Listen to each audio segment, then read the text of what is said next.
TNI. Takbir. Waktu saya pulang, buat rekaman menyambut saya datang. Betul? Bagus gak? Ditangkep. Di borgol. Di penjara.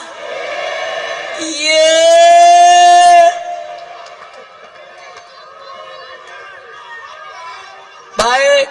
Katanya melanggar disiplin militer.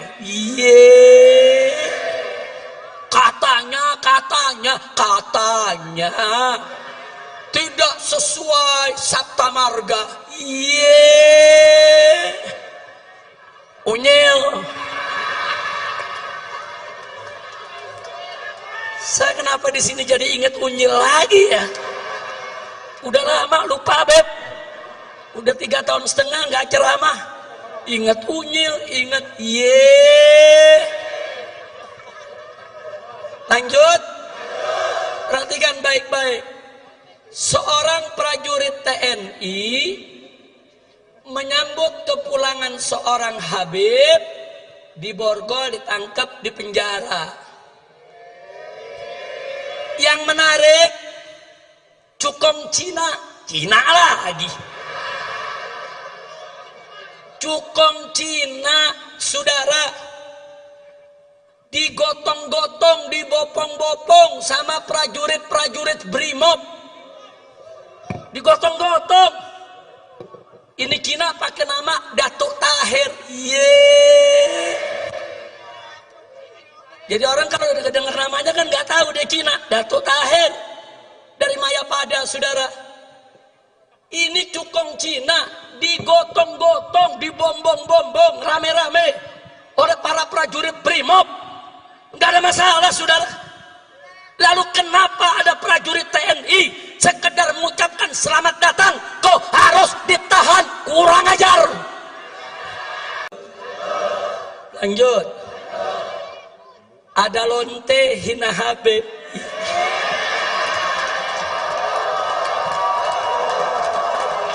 Pusing. Sampai lonte ikut-ikutan ngomong.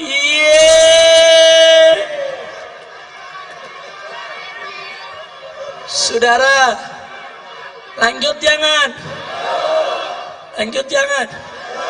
Ya lu jangan berisik dong.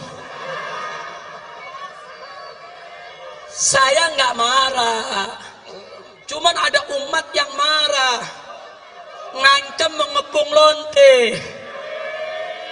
Polisi kalang kabut jagain lonte. Iya.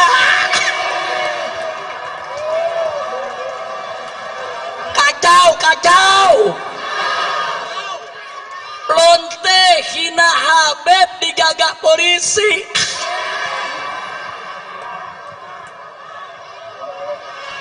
Kacau tidak? Musinya lonte yang hina Habib, hina ulama, tangkap, bukan dijagain. Polisi jawab, tapi ada ancaman Habib, maka jelu tangkap. Betul? Ditangkap enggak? Dijagain. Jangan-jangan minta jatah kali.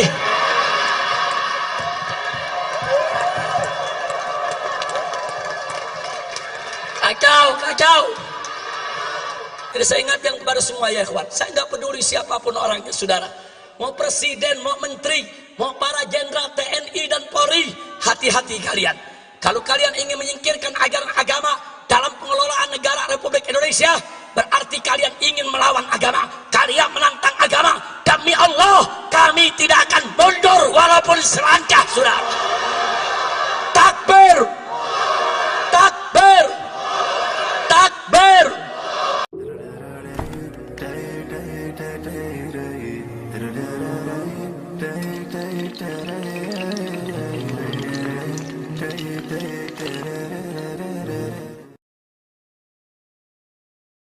Assalamualaikum Assalamualaikum warahmatullahi wabarakatuh.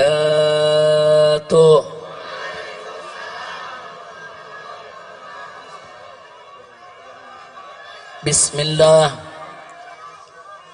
walhamdulillah,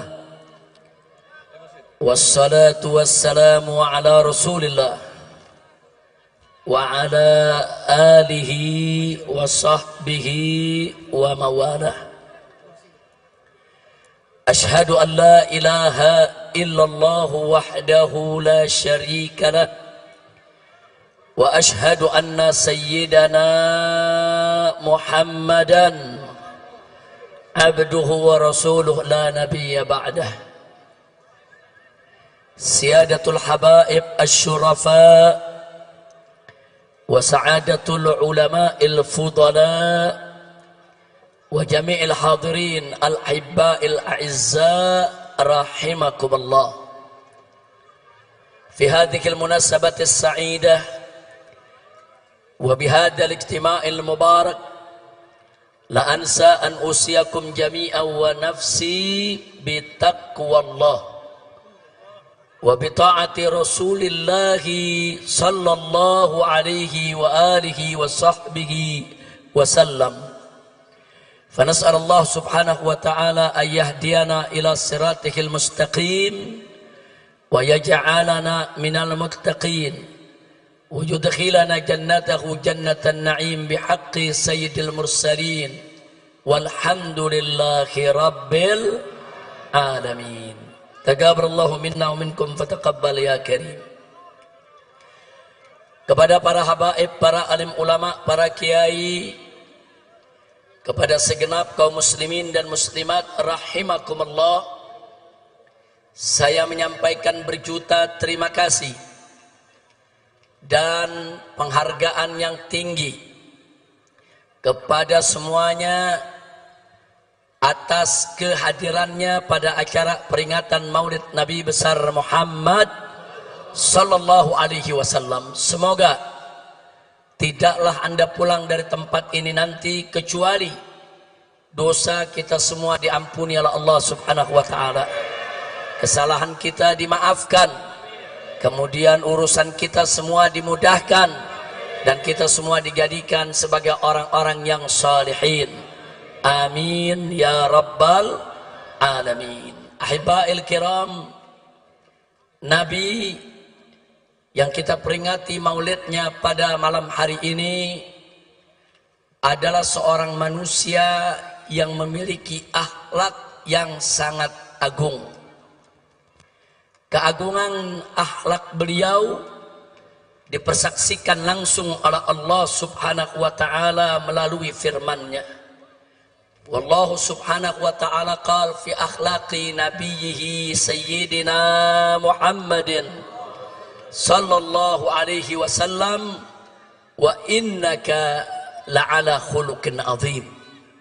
Sesungguhnya engkau wahai Rasul, sesungguhnya engkau wahai Nabi, la'ala, betul-betul, sungguh-sungguh berada di atas khuluqin azim, akhlak yang agung.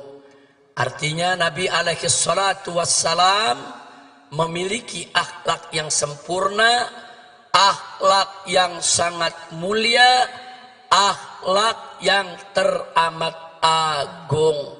Itulah Nabi kita Sayyiduna Muhammad sallallahu alaihi wasallam. Untuk menggambarkan keagungan akhlak Nabi, saudara, kita tidak akan pernah mampu untuk memaparkannya secara tuntas. 1 jam ceramah tidak akan pernah cukup. 1 tahun pun kita jelaskan tidak akan pernah habis. Seumur hidup kita sekalipun tidak akan pernah ada kesudahannya untuk menggambarkan kesempurnaan keagungan akhlak Nabi Muhammad sallallahu alaihi wasallam. Kenapa? Saking sempurnanya, saking agungnya. Namun sungguh pun begitu, ada satu ungkapan yang teramat indah di dalam menggambarkan keagungan akhlak Nabi. Kalimat tersebut diucapkan oleh istri Nabi tercinta Sayyidatuna Aisyah radhiyallahu taala anha. Tatkala beliau ditanya oleh seorang tabi'in, "Ya ummal mukminin, wahai ibu orang yang beriman, kaifa kana khuluqun Nabi sallallahu alaihi wasallam?" Bagaimana sih sebetulnya akhlak Nabi? Ini pertanyaannya, saudara. Lalu apa dijawab oleh Sayyidatuna Aisyah As-Siddiqah binti Siddiq radhiyallahu taala anhuma? Beliau menjawab dengan kalimat yang singkat, padat, ringkas, jelas, menunjukkan kecerdasannya di dalam memilih kata, saudara. Di mana beliau katakan, "Kana khuluquhul Qur'an." Akhlak Nabi adalah Al-Quran. Itu aja jawaban Siti Aisyah. Siti Aisyah nggak bicara panjang lebar, saudara. Siti Aisyah nggak repot-repot mengungkapkan dengan aneka ragam untayan kalimat. Beliau cukup mengatakan pada saat ditanya, bagaimana sebetulnya akhlak Nabi? Beliau menjawab, akhlak Nabi adalah Al-Quran. Artinya, saudara, kalau kita ingin bicara akhlak Nabi, kemana Al-Quran menuntun, kesanalah Nabi kita berjalan, saudara. Bagaimana Al-Quran itu mengatur, itulah yang dilakukan oleh Nabi, saudara. Dan bagaimana Al-Quran itu menentukan jalan hidup, begitulah jalan hidup Nabi kita Sayyiduna Muhammad sallallahu alaihi wasallam. Al-Quranul Karim mewajibkan aneka ragam kewajiban. Demi Allah, tak satu pun kewajiban pernah ditinggalkan oleh Nabi alaihi salatu wassalam. Al-Quranul Karim mengharamkan aneka ragam di Muhammad sallallahu alaihi wasallam. Oleh karenanya, saudara, bicara tentang revolusi akhlak berarti bicara suatu revolusi yang mengikuti jalan hidup Nabi Muhammad sallallahu alaihi wasallam. Bicara tentang revolusi akhlak berarti bicara tentang satu revolusi yang berdiri tegak di atas Al-Quran dan sunnah Nabi kita Sayyiduna Muhammad sallallahu alaihi wa alihi wa sahbihi wasallam. Nah, kenapa pada kesempatan ini kita mengingatkan tentang revolusi akhlak, saudara? Sebab Nabi kita tidaklah diutus kecuali untuk menyempurnakan akhlak.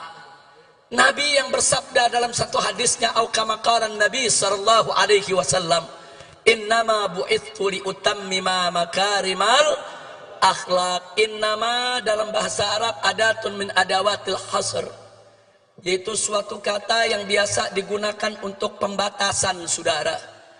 Innama kalau diterjemahkan dalam bahasa Indonesia, sesungguhnya hanya. Sesungguhnya hanya. Jadi kalau Nabi mengatakan innama bu'ithu, sesungguhnya aku ini diutus hanya. Hanya untuk apa? Liutammima makarimal akhlak, untuk menyempurnakan kemuliaan-kemuliaan akhlak. Jadi, saudara, ajaran Nabi alaihi salatu wassalam berdiri atas dasar akhlak. Ajaran Nabi alaihi salatu wassalam baik dalam konteks ibadat maupun muamalat, semua berdiri atas dasar akhlak. Karena itu kewajiban semua umat Islam dalam setiap aspek kehidupannya senantiasa berdiri atas dasar akhlak, saudara. Makanya aneh sekali, hari ini saya mendengar pernyataan dari seorang pejabat tinggi, saudara. Hari ini, saudara, saya mendengar pernyataan dari seorang pejabat tinggi yang mengatakan, saudara, agama tidak mengatur negara. Inna lillahi wa inna ilaihi raji'un. Saudara, orang yang berprinsip agama tidak mengatur negara, saudara, ini datang dari pemikiran liberal atau datang dari pemikiran ateis. Pemikiran liberal adalah mereka-mereka yang ingin membebaskan diri mereka dari ikatan agama. Sedangkan pemikiran ateis, saudara, mereka-mereka yang ingin mengatur kehidupannya tanpa ada ikatan kepercayaan kepada Tuhan, saudara. Dan ini sangat berbahaya di negara kesatuan Republik Indonesia yang berdasarkan ketuhanan yang Maha Esa, sebagaimana tertera dalam konstitusi negara, Undang-Undang Dasar 1945, pasal 29 ayat 1, bahwa negara Republik Indonesia berdasarkan ketuhanan yang Maha Esa. Jadi para founding father itu para pendiri bangsa. Dari sejak awal kemerdekaan kita sudah menetapkan bahwa Indonesia berdasarkan tauhid. Indonesia berdasarkan tauhid, berdasarkan ketuhanan yang Maha Esa. Yang oleh karenanya setiap kebijakan dalam negara kesatuan Republik Indonesia tidak boleh lepas dari nilai-nilai luhur ketuhanan yang Maha Esa. Sehingga setiap kebijakan apa saja di dalam pengelolaan negara Republik Indonesia tetap harus mengacu kepada ajaran agama. Sehingga semua kebijakan di dalam pengelolaan negara Republik Indonesia harus berdiri atas dasar akhlak, saudara. Takbir. Jadi kalau ada pejabat tinggi mengatakan agama tidak boleh mengatur negara, jadi negara mau diatur pakai apa? Mau jadi negara PKI, mau jadi negara ateis, mau jadi negara setan, mau jadi negara iblis. Maka itu saya tanya semua saudara, dasar negara kita apa? Ketuhanan. Ketuhanan yang Maha Esa itu, saudara, adalah dasar tauhid. Apa kalimat tauhid kita? Semuanya la ilaha illallah. Lagi. Sekali lagi.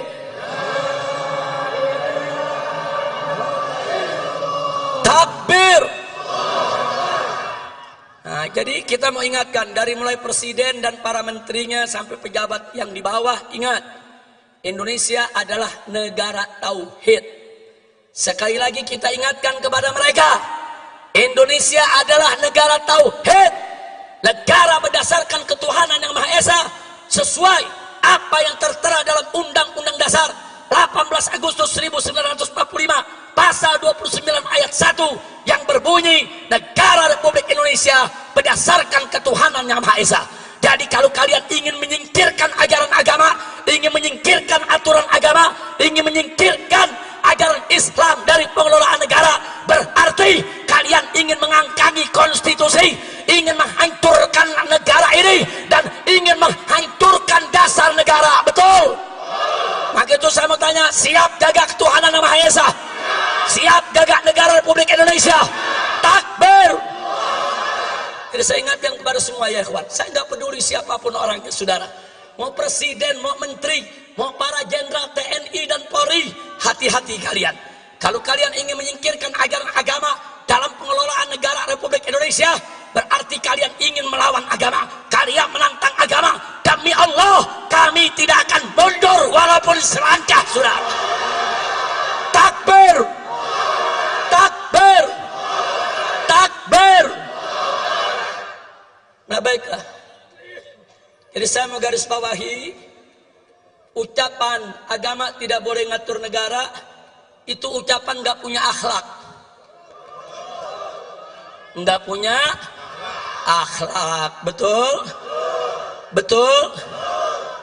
Pemimpin ngebohong melulu, Punya akhlak gak? Punya akhlak gak? Nggak punya akhlak. Nggak punya. Pemimpin ingkar janji melulu. Punya akhlak gak? Punya akhlak gak? Punya akhlak gak? Habaib ulama dikriminalisasi hanya karena tidak sejalan dengan penguasa. Punya akhlak gak? Kriminalisasi ulama punya akhlak gak? Ayo jawab yang kompak, punya akhlak gak? Ulama dicaci maki, dihina-hina oleh buzzer, tapi buzzernya nggak ditangkap-tangkap. Punya akhlak gak? Punya akhlak gak? Punya akhlak gak? Ulama yang nggak salah dicari-cari kesalahan, nggak ada salahnya aja dicari-cari kesalahan, apalagi kalau ada salah. Saya mau tanya sekali lagi, nyari-nyari kesalahan ulama punya akhlak gak? Punya akhlak gak? Nah, saya mau tanya lagi, biar anda yang putusin semua saudara, supaya nanti anda tahu apa yang dimaksud revolusi akhlak. Ada santri dari Pasuruan saudara, nyindir presiden, nyindir Kapolri, langsung ditangkap, dipenjara, diadili, dituntut 4 tahun penjara dan dipenjara 3 tahun saudara. Sambil dipakein baju tahanan, masuk televisi, polisinya saudara dengan gagah mengatakan orang ini tidak tahu diri, tidak pantas tinggal di NKRI karena menghina presiden. Baik ya Wan, nggak apa-apa, nggak apa-apa. Taruhlah si santri salah, taruh si santri salah, santrinya di penjara 3 tahun, nggak apa-apa.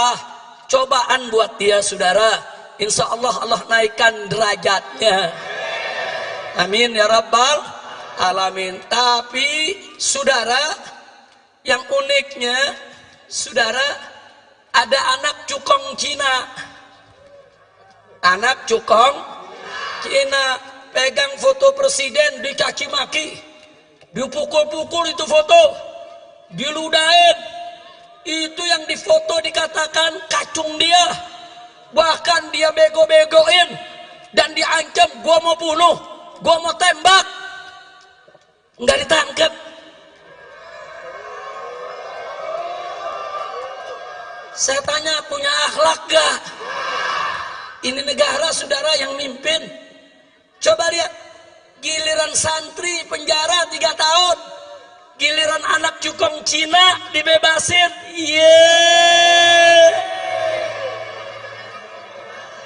Saya jadi ingat sama lagi nih. Saya tanya, kacau gak?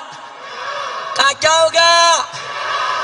Santri nyindir presiden penjara 3 tahun, anak cukong Cina hina presiden, ngancem bunuh presiden, dibebasin.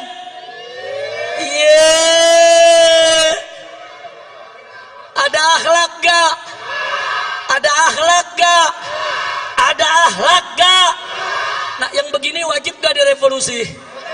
Wajib gak direvolusi? Wajib tidak direvolusi? Takbir.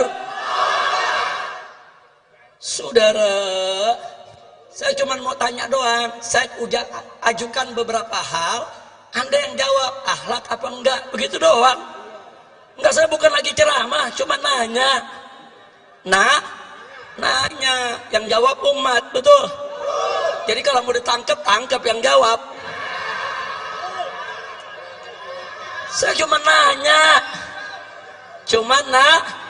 Nanya. Lanjut. Mau ditanya lagi?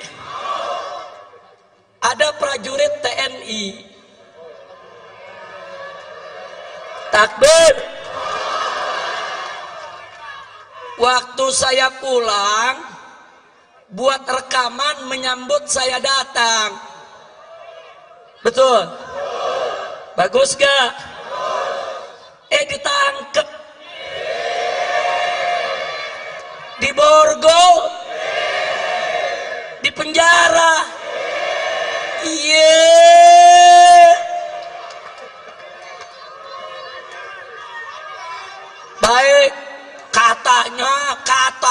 katanya melanggar disiplin militer. Katanya tidak sesuai Sabta Marga. Unyil. Saya kenapa di sini jadi ingat unyil lagi ya? Udah lama lupa Beb. Udah 3 tahun setengah nggak ceramah. Ingat unyil, ingat Lanjut.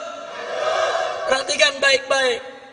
Seorang prajurit TNI menyambut kepulangan seorang Habib di Borgol, ditangkap di penjara. Yang menarik, Cukong Cina lagi. Cukong Cina, saudara, digotong-gotong, dibopong-bopong sama prajurit-prajurit Brimob. Digotong-gotong. Ini Cina pakai nama Datuk Tahir. Jadi orang kalau udah dengar namanya kan nggak tahu dia Cina. Datuk Tahir dari Mayapada, saudara. Ini Cukong Cina digotong-gotong, dibombong-bombong rame-rame oleh para prajurit Brimob. Nggak ada masalah, saudara. Lalu kenapa ada prajurit TNI sekedar mengucapkan selamat datang kok harus ditahan? Kurang ajar. Betul? Betul? Maka itu saya mau tanya, itu yang begitu-begitu ada akhlak gak? Ada akhlak gak? Prajurit TNI cinta sama Habib, bagus gak? Ditahan. Saya tanya, ada akhlak gak? Ada akhlak gak? Cukong Cina digotong-gotong sama prajurit Brimob, berakhlak tidak? Berakhlak tidak? Giliran Cukong dibopong-bopong, saudara, dianggap nggak melanggar disiplin. Tapi giliran ada prajurit TNI cinta sama ulama, langsung main pegang, main tahan, main borgol. Kurang ajar, tidak punya akhlak. Betul? Betul? Betul? Lanjut. Ada lonte hina Habib.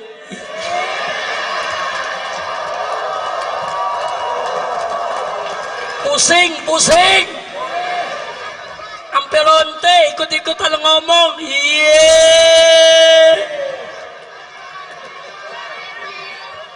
Saudara, lanjut jangan. Ya lu jangan berisik dong. Saya nggak marah, cuman ada umat yang marah, ngancam mengepung lonte. Polisi kalang kabut jagain lonte. Iya. Kacau.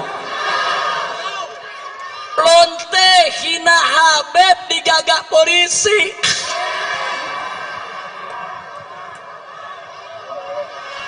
Kacau tidak? Musinya lonte yang hina Habib, hina ulama, tangkap, bukan dijagain. Polisi jawab, tapi ada ancaman Habib, maka dia lu tangkap. Betul? Ditangkap enggak? Dijagain. Jangan-jangan minta jatah kali.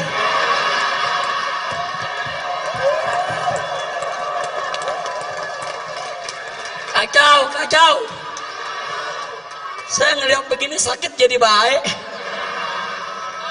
Mudah-mudahan gak sakit lagi dah. Amin. Udah dah, jangan diterusin dah. Udah biarin lonte, biar rame lonte aja dah ngomongnya. Kira-kira jelas gak? Lanjut. Saudara, Indonesia bikin undang-undang namanya Omnibus Law. Undang-undang apa? Omnibus Law. Niatnya sih bagus, katanya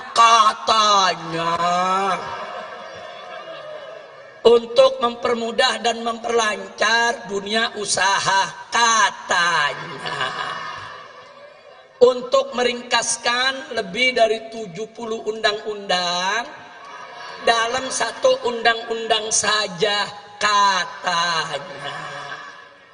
Lalu bagaimana sikap kita? Ya kalau untuk kebaikan sih ya nggak ada masalah.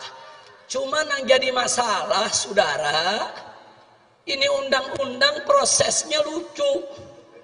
Dari 800 halaman jadi 900-an. Dari 900 naik jadi 1000-an. Dari 1000 turun lagi jadi 812. Dari 812 naik lagi jadi 1000 sekian. Ini lagi bikin undang-undang, apalagi bikin kwitansi warung kopi. Betul. Betul. Yang namanya bikin undang-undang, saudara, ini saya mau kasih tahu nih, masyarakat mesti paham nih semua nih. Yang namanya undang-undang sebelum dibuat, sebelum disidangkan, saudara, DPR itu harus undang tokoh masyarakat dari semua elemen, saudara. Undang ulamanya. Loh, kenapa ulama mesti diundang? Karena dalam undang-undang Omnibus Law ada hal-hal yang menyangkut agama. Undang juga, saudara, ormas-ormasnya, saudara. Undang juga pengusahanya, undang juga buruhnya, undang juga mahasiswanya. Ajak dulu dialog. Gak boleh langsung bikin undang-undang, saudara. Karena DPR itu wakil rakyat, bukan wakil partai. Betul? Betul? Ada nenek-nenek ngomongnya salah melulu. Saudara, sampai presiden aja dibilang petugas partai. Orang kalau sudah jadi presiden, saudara, itu kepala negara. Buat semua rakyat Indonesia, bukan petugas. Kalau mau jadi petugas partai, lu berhenti jadi presiden. Ngerti? Lanjut lagi. Jadi kalau semua tokoh sudah dipanggil, baru mereka rumuskan, mereka tampung masukan-masukan. Itu yang pertama. Yang kedua, itu dibahas dulu di Badan Legislasi DPR, saudara. Enggak langsung dibawa ke paripurna. Fraksi-fraksi ikut membahas, utusan-utusan partai ikut membahas. Puncaknya nanti di paripurna. Nah, di paripurna ini menarik. Seluruh anggota dewan yang berjumlah ratusan orang, 500 orang lebih, saudara, itu harus baca kalimat per kalimat, kata per kata, huruf per huruf, dan disahkannya pun per pasal dulu. Baca satu pasal satu, ayat satu dibacain. Bagaimana semua anggota setuju? Setuju. Pasal satu setuju. Kemudian pasal 2 dan seterusnya. Makanya selama ini undang-undang gak pernah tebal. Paling-paling 10 halaman, 15 halaman. Supaya apa? Supaya gampang dibaca, gampang dikaji, gampang dikoreksi. Tahu-tahu sekarang dibikin 1000 halaman. Nggak apa-apa, tapi lu baca. Mau mulut bebusa lagi lu baca. Nah kalau lu nggak baca, main ketok palu disahkan, saudara. Ini kan namanya ngawur. Baca.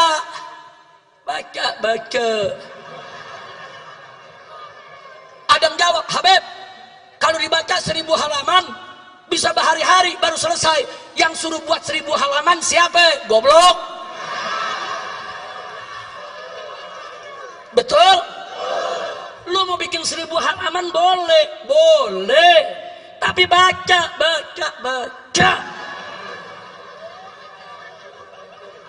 Mau tuh mata sampai belekan lagi lu baca. Betul? Loh kenapa? Ini undang-undang. Kalau sudah diketok palu, kita semua ini wajib untuk mematuhinya, saudara. Nggak boleh sembarangan. Ketua PDPR ditanya, bagaimana ibu? Apa ibu sudah baca semua? Jawabnya, ya sudah baca secara acak. Iya. Ketua DPR-nya aja, saudara, kelasnya seperti ini. Tidak mau baca tuntas, itu undang-undang. Kalau kau tidak baca tuntas, tidak boleh kau ketuk palu untuk besarkannya. Betul? Takbir. Sekarang saya mau tanya, bikin undang-undang, nggak pakai baca ketok palu, punya akhlak gak? Punya akhlak gak? Punya akhlak gak? Gak punya akhlak, saudara. Jadi sekarang ini kita sedang krisis akhlak. Dari mulai presiden, menteri, sampai pejabat ke bawah, krisis. Nah kalau ada yang jawab, tapi Habib, masyarakat juga banyak krisis akhlak. Jelas, masyarakat banyak krisis akhlak, manakala pemimpinnya tidak berakhlak. Kalau pemimpinnya berakhlak, ulamanya berakhlak, umarohnya berakhlak, masyarakat juga akan berakhlak. Sinfan minan nas, in soluha, soluhan nas, wa in fasada, fasadan nas. Ada dua golongan manusia. Kalau keduanya baik, masyarakat semua baik, ya kawan. Kalau keduanya jelek, masyarakat semua rusak, ya kawan. Nah, jadi jangan salahkan rakyat dulu, jangan salahkan masyarakat dulu, saudara. Jangan lihat para pemimpinnya. Kalau mereka tidak berakhlak, kalau mereka tidak menjaga akhlak, wajar, pantas. Kalau yang di bawah akhirnya banyak lagi yang tidak memandang akhlak. Betul? Betul? Nah itu saya mau tanya, kalau sudah krisis akhlak begini, berarti revolusi akhlak penting tidak? Perlu tidak? Setuju? Siap revolusi akhlak? Siap revolusi akhlak? Takbir! Takbir! Sallu ala Nabi. Nah, sebelum saya akhiri, saudara, ada yang mengatakan begini, kenapa Habib Rizik dan kawan-kawan masih buka pintu dialog, masih buka pintu rekonsiliasi, masih buka pintu perdamaian? Kata mereka, revolusi itu tidak kenal kata damai, revolusi itu tidak kenal kata rekonsiliasi. Saya mau jawab, revolusi yang tidak kenal kata damai itu bukan revolusi akhlak namanya, saudara. Revolusi yang tidak kenal kata rekonsiliasi itu, saudara, namanya bukan revolusi akhlak. Revolusi yang tidak membuka pintu dialog itu juga namanya bukan revolusi akhlak. Nah jadi saudara, kalau mereka mau bicara revolusi berdasarkan ajaran Nabi, ajaran Islam, Al-Quran dan As-Sunnah, nggak boleh kita menutup pintu dialog, menutup pintu perdamaian, menutup pintu rekonsiliasi. Kira-kira jelas tidak? Ada lagi mereka bilang, kalau Habib Rizik buka pintu dialog, buka pintu rekonsiliasi, buka pintu perdamaian, berarti Habib Rizik sudah mulai lembek.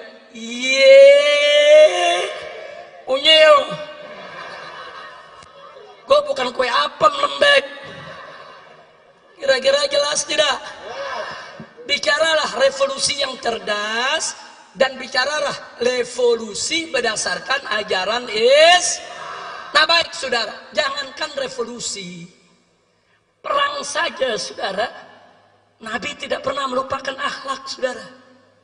Lihat perang-perangnya Nabi kita alaihi salatu wassalam.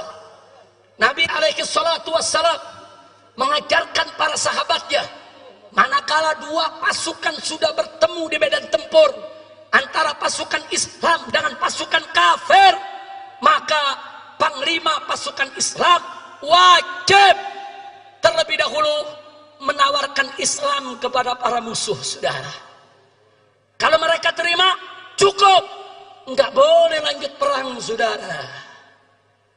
Jadi Nabi di setiap medan tempur menawarkan dulu, kenapa kita mesti perang?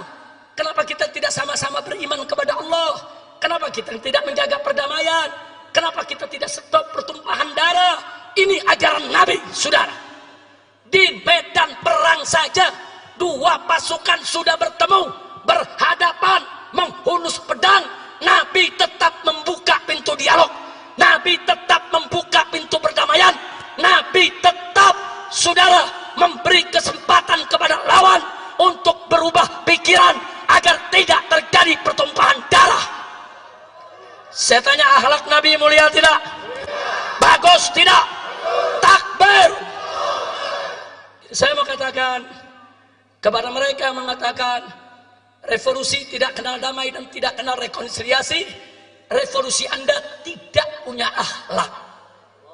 Sedangkan revolusi kami, revolusi akhlak, saudara. Nah, tapi jangan lupa, di medan perang, kalau Nabi sudah dialog, Nabi menawarkan perdamaian, tapi musuh nggak mau damai. Musuh tetap berkeras untuk perang. Maka Nabi dan para sahabat sejengkal pun tidak akan pernah mundur, saudara. Takbir, takbir. Begitu juga revolusi akhlak kita.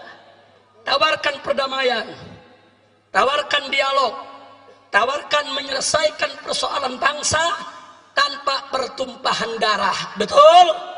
Setuju? Tapi kalau ternyata mereka tidak mau, terus menerus berbuat zalim, terus menerus menindas rakyat, terus menerus merusak bangsa dan negara, terus menerus mengkriminalisasi ulama, terus menerus memang ingin menumpahkan darah, maka apa boleh buat, dari revolusi akhlak bisa berubah menjadi jihad fisabilillah, saudara. Takbir, takbir, takbir. Siap jihad, siap jihad, takbir. Jadi kalau kami menawarkan dialog, berarti kami tidak mau perang.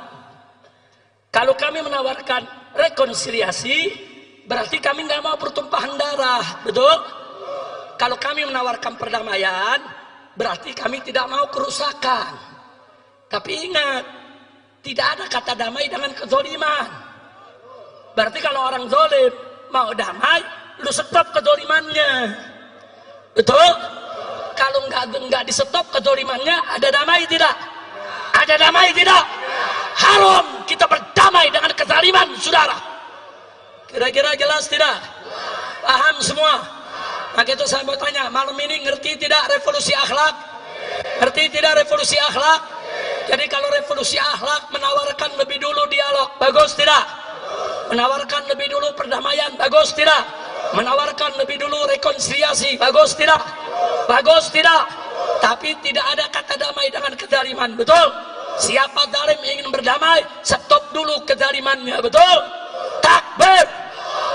Tapi kalau sudah ditawarkan kedamaian, ditawarkan dialog, ditawarkan rekonsiliasi, mereka ternyata congkak, angkuh, sombong, merasa paling besar, merasa paling kuat. Demi Allah, habaib ulama dan umat Islam tidak akan pernah mundur jihad untuk melawan kezaliman, saudara. Takbir, sallu ala nabi.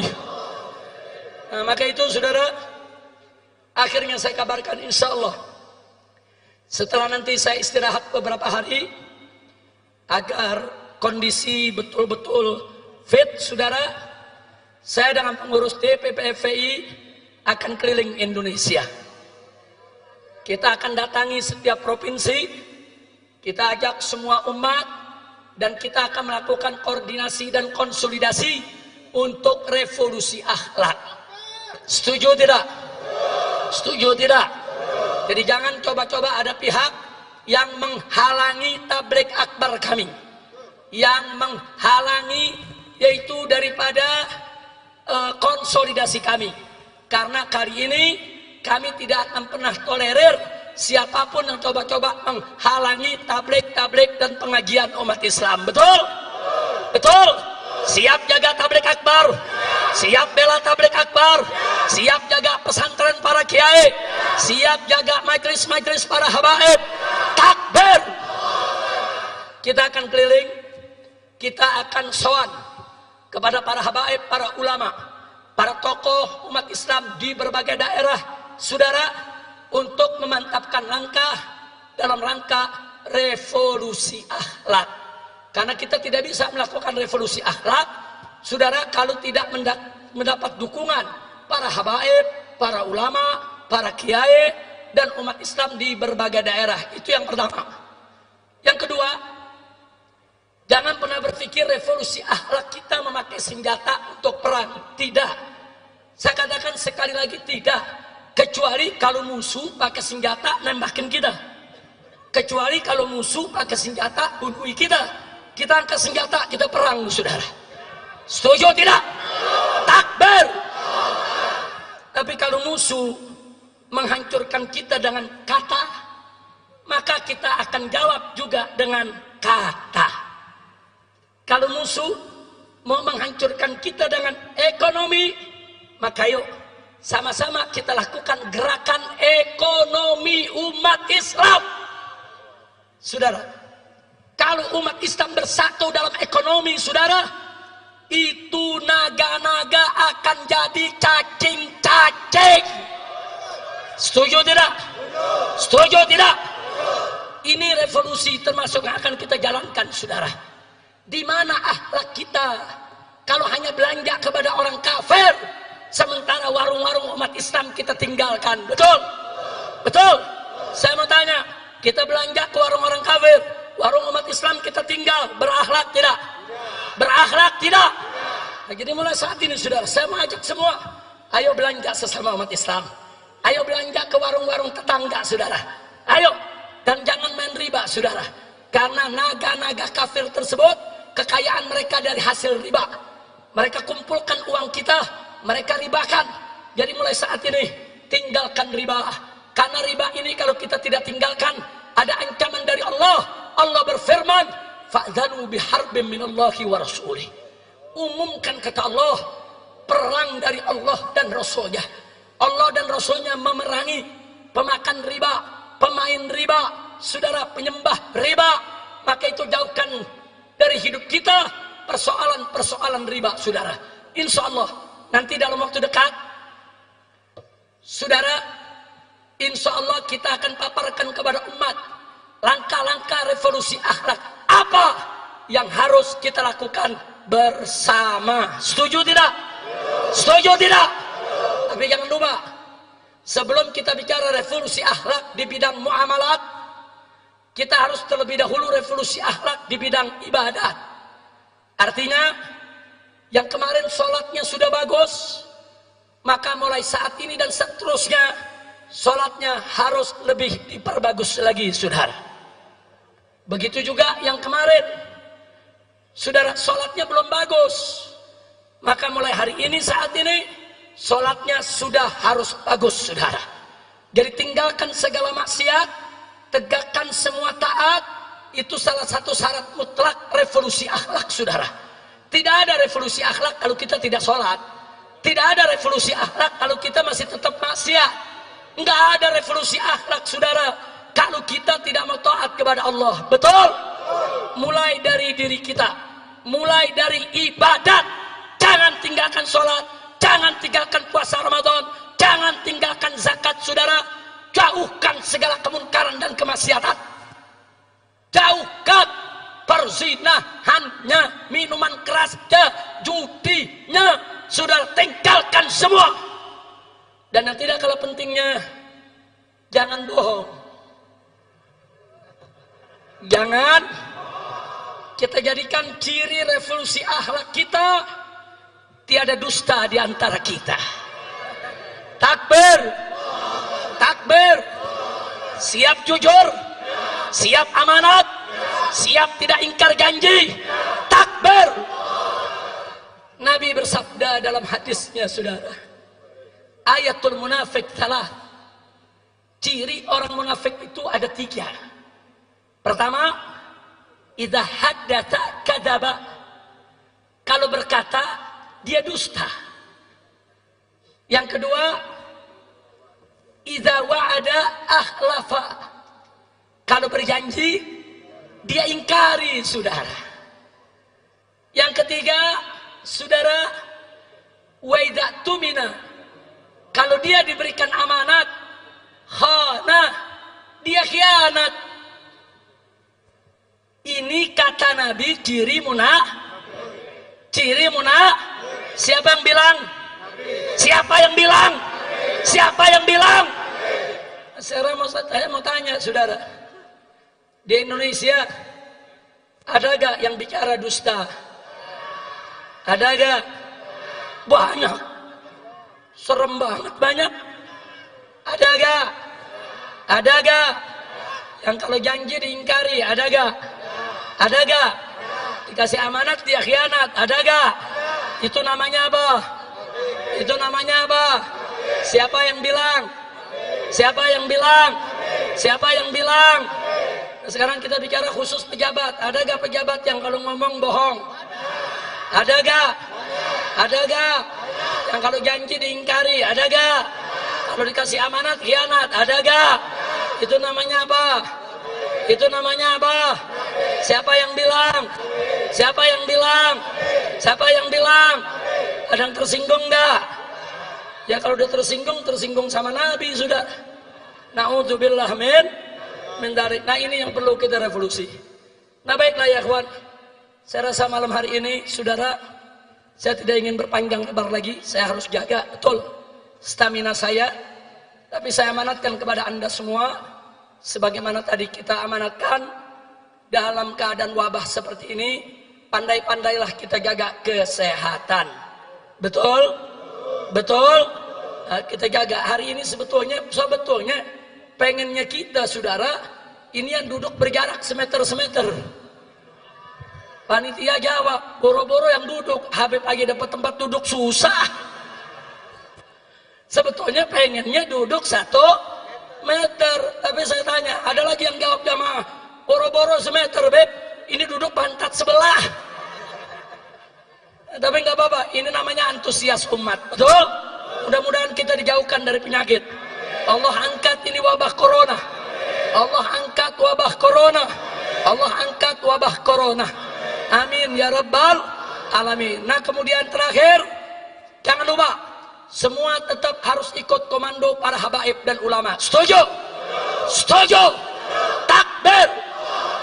Maaf saudara, pemerintah saat ini banyak ingkar janji, banyak berkata bohong, dan banyak melakukan khianat terhadap amanat. Betul? Bahkan maaf, DPR RI tidak terkecuali. Mereka tidak lagi mewakili rakyat, tapi mereka lebih banyak mewakili oligarki para konglomerat. Betul? Betul? Maka itu sekarang kesian nasib bangsa Indonesia, saudara. Kesian, pemerintah tidak peduli lagi pada rakyatnya. DPR tidak peduli lagi pada rakyatnya. Tapi jangan khawatir, habaib dan ulama tidak akan pernah meninggalkan umat, saudara. Betul? Siap ikut habaib, siap ikut ulama. Takbir. Dan catat baik-baik, saudara. Sebelum NKRI lahir, sebelum negara ini merdeka, saudara, para habaib, para ulama, para kiai, para santri, merekalah yang bahu-membahu melawan para penjajah, saudara. Sekali lagi, saat itu tentara belum ada, polisi belum lahir, saudara.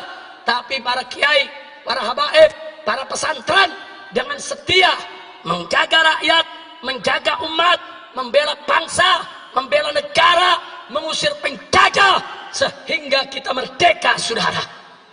Tahu-tahu sekarang ada bangsa sendiri yang mau jajah kita. Tentara Belanda, tentara Inggris, saudara, tentara Jepang diusir sama rakyat karena menindas. Betul? Betul? Apalagi Londo Ireng. Tahu Londo Ireng? Tahu Londo Ireng? Belanda hitam. Belanda.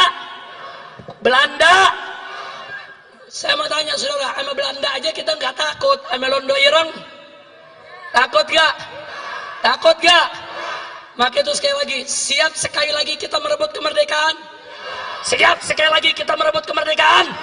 Jadi kalau pemerintah tidak bertobat, DPR tidak bertobat, tidak mau diajak revolusi akhlak, sudah saatnya umat akan melakukan jihad untuk kembali